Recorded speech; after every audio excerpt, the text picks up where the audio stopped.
What if I told you the story of Samuel hearing God's voice is less about a miracle and more about learning to listen? Imagine being a young boy, growing up in the temple surrounded by God's presence every day, yet not knowing when God himself was speaking. That's Samuel. He slept beside the ark of God, closer to the holy place than anyone. But even he didn't recognize God's voice at first. Late at night, when everything was silent, Samuel heard his name. "Samuel!" He jumped up and ran to Eli, the priest. "Here I am, you called me." But Eli hadn't called him. Again it happened, and again.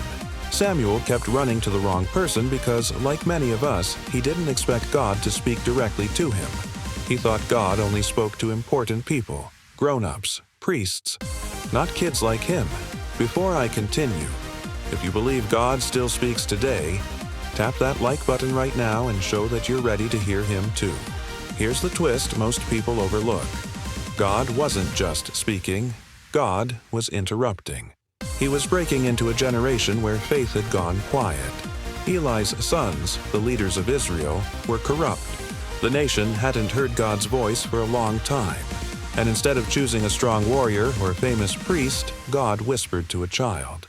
That night, God wasn't just calling Samuel. God was replacing Eli. Samuel heard his name a fourth time, and now Eli understood. This was God.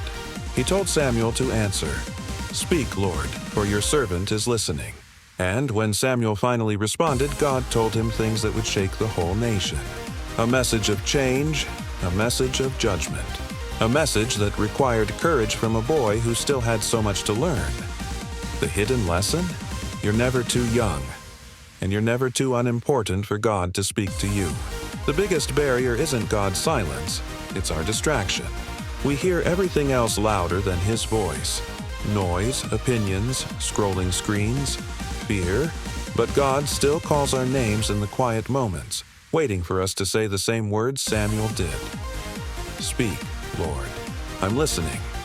And from that night on, Samuel didn't just hear God's voice, he became the voice of God for a whole nation.